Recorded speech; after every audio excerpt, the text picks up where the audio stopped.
Summer, this would have been around 2014. I was working as a registered massage therapist, working all the time. I was treating a client of mine and he became a friend, honestly. We were in our 20s. This is before either of us had kids, and we became buds. And we were chatting about summer, like, you know how you do, right? Like, he was asking how summer was going. And I said something about how, he said, like, are you enjoying summer? And I said something about how, I don't really get outside much. Like, there's so much to do. There's always something to clean, laundry to put away. I don't get outside that much, which was true for most of my 20s. And I had never sat outside and read a book or sunbathed because there was always laundry to do or something to clean. That just had really never occurred to me before. And he said something like, oh, well, the laundry will always be there, but the sun won't, or the summer won't, or something, which sounds so simple now, right? Like, that's a fridge magnet. But I had literally never heard it before, or I hadn't heard it before. And I still think about that moment so many years later, and I don't think he knows what that unlocked for me. In that moment, he taught me the stakes for not folding the laundry were very low, and that the stakes for missing every summer, as I had been, were very high. And I had spent a decade unable to tell the difference. No awareness. Urgent and important are not the same thing. Welcome to the Ann Jones Show. I'm Ann Jones, nervous system coach, former registered massage therapist, and certified fitness coach of 17 years. This podcast is for high-achieving women who are tired of abandoning themselves just to keep everything running. Let's get into it.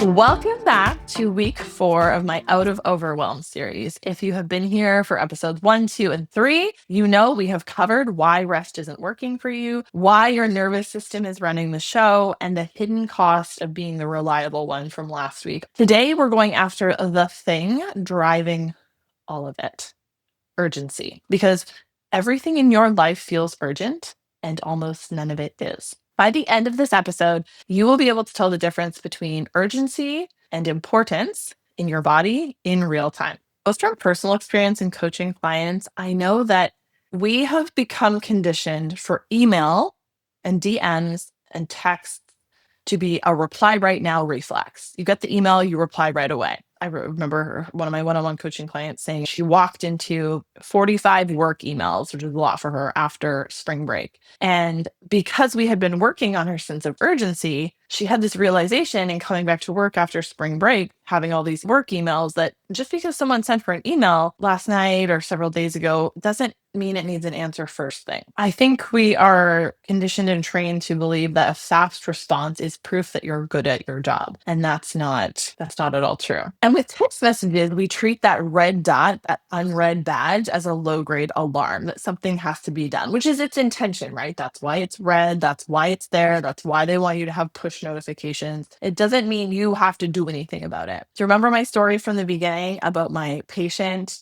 the laundry story? That was mine for a decade. That was my low-grade alarm sense of urgency. This happens with like emotional reactions as well, though, right? Someone else's mood or reaction or response becoming your emergency. Someone else's sense of urgency becoming your emergency. Or like, I've had clients, the whole afternoon gets hijacked by their partner's tone. Buying into a tone, making it mean something, assuming it means something, or a kid's meltdown. These are both examples of opting into the spiral, which I've talked about on other podcasts, and I'm really going to break down in my free Stop the Spiral Masterclass. But all I want you to know here is there's nothing wrong with opting into that spiral, getting completely hijacked. We all do it, and there is a way out of it. Another one that I know from clients is the phrase, just one more thing, right? Just one more thing is the phrase that eats your whole workday into you going home late, that pushes your bedtime. Just one more thing. I will just share, I'm really like living the work this week, this month.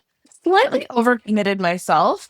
As a homeschooling parent with summer camp coming up, I have 4 weeks of child free during the day, 9 or 10 a.m. till 3 o'clock. Whereas, like, during the school year since January, I have not had that, right? So I'm like, what does brain do? What can I do? What can I get off the list? What project? I wrote a Substack about this, about parents like going into spring break and brain starts going, what can we do? What can we tick off the list? Which is something that we have to notice and temper. But anyways, my brain did it. So this month in July, I'm hosting a free masterclass in 10 days. I'm teaching a dance class, which I only do like once or twice a year. So I'm not prepared for. Next Sunday, it'll be fine because my brain and body just remember. But it's just another thing doing. I started on TikTok today. I just like completely overcommitted. And I have 48 child-free hours. I was like, I need some time. I'm single parenting for 2 weeks because my husband has got, also I had a kidney stone this whole past week. I'm just like, as I'm saying it now, I'm remembering all the things. So,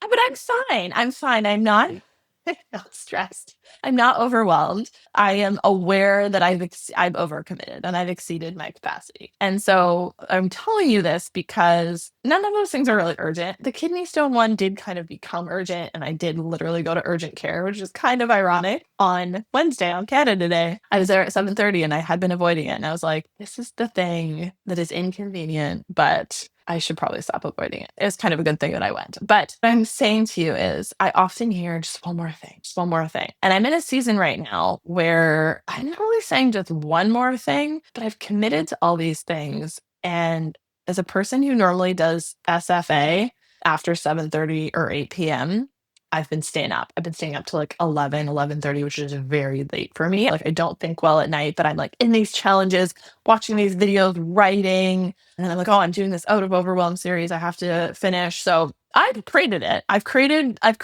the overcommitment. I've created the overcapacity. It's all stuff that I love doing. Too many blessings at once, right? Equals overwhelm. But I always just come back to, okay, if I do one more thing, what is the cost? I was sort of coaching myself through this last night because I've been pretty consistently for the month of July so far, getting it all done. At what cost? Well, the cost is sleep. Has been sleep, but not sleep because I don't want to sacrifice sleep either. So it's been my early morning time. So my meditation has been suffering a little bit. So it's just at what cost? You, a human capacity, like it or not, time is a human construct, but it keeps on ticking. So you are going to have to sacrifice or let something go. And I'm not here to tell you which one is which, but I kind of am. And last week we talked about rest. One of the recent episodes, we talked about why your rest isn't working, and that's part of it. So if you're saying to yourself one more thing and it has to be right now, okay, and at what cost? Because none of these things are emergencies other than my literal kidney stone, which even that was not an emergency yet.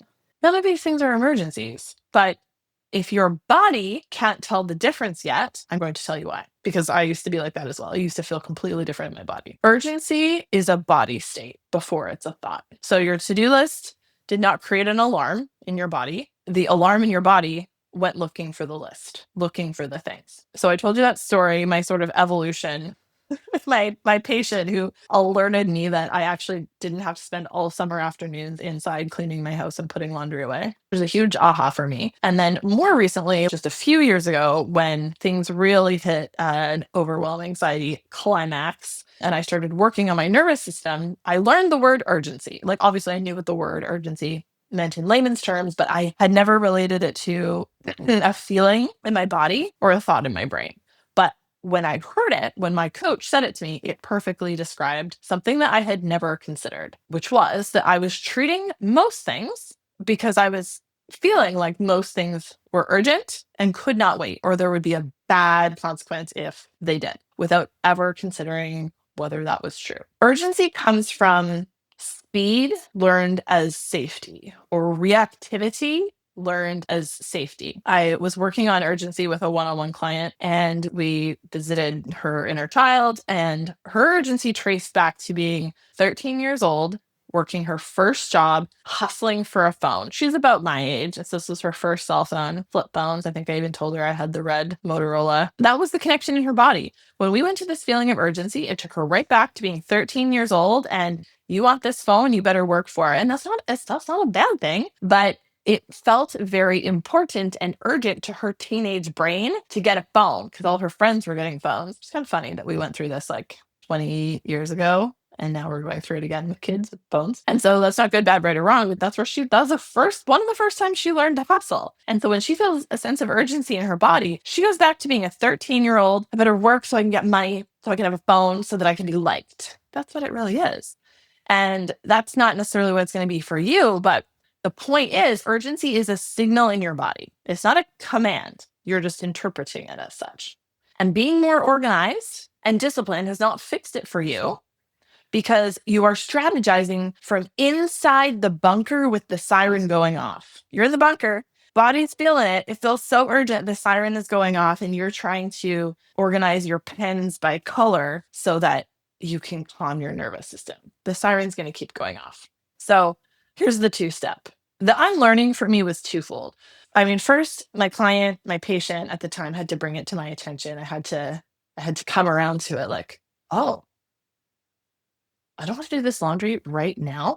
And I had this realization when I was writing my notes for this podcast today, because if you know me, if you've been around, you know that the laundry is my thing. It's my symbolic thing. And in a family of people who work out and swim, and have uniforms, there's always laundry. And some of that laundry is important, like the uniform, right? And the bathing suit. Though those things have a sense of urgency. But I think that the laundry has become symbolic for me because of this conversation with my patient so many years ago. And it just shone light on the there's literally no negative consequence to not folding and putting this laundry away. The laundry is in fact clean.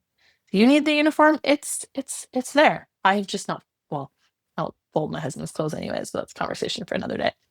But I think that's why that's my thing, that I'm like, that's going to be the last on the list, because he drew to my attention that there is a level of importance for the things that you are doing. And many of my clients come to me not realizing this. Everything is acting of equal importance, and therefore of equal unimportance, and therefore inevitable failure, because we cannot do it all, because we have a human capacity. So I had to come around to that realization. And then not until I started working on my nervous system did I notice it in my body. If you've heard me talk before about my somatic work, I, as a humorously trained fitness professional, dancer, massage therapist, and yoga teacher, like 2021, I didn't know how to feel in my body. I could feel a pain, but I didn't truly know how to feel what was happening in my internal world. I couldn't feel the siren going off in the bunker. So that was the next thing that I had to learn. Then the next thing I had to learn was the discernment, when I had this realization, like, oh, not everything is urgent. Oh, just because I have this feeling, which I can now feel, it feels like, ooh, stress in my chest, I don't have to do anything about it. But one doesn't know that when they're completely dysregulated. So we need to address your state. We need to turn the siren off in the bunker, state before strategy, before we line the pens up by color, before we learn how to come up with a plan for escaping the bunker. So step 1 is noticing the state, naming the urgency out loud first, and then naming the urgency in the body before touching that for the love of God to-do list, which can just go to hell. But you need to notice the urgency in the body. What does it feel like? You cannot sort priorities while the alarm is sounding, which is why every planner you've ever bought has failed you, which is why every 30-day challenge has ended 14 days in.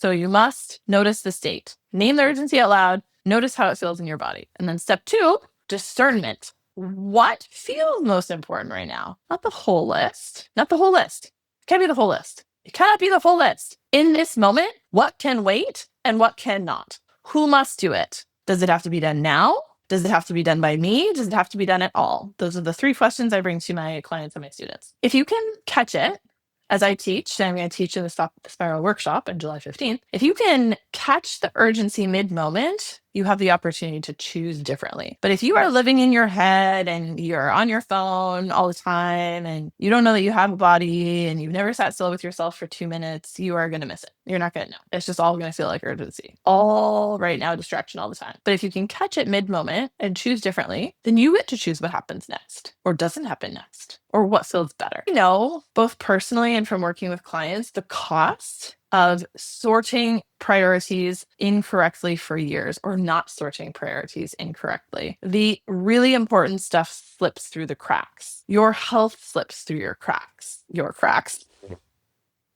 health slips through the cracks. Everything is urgent all the time.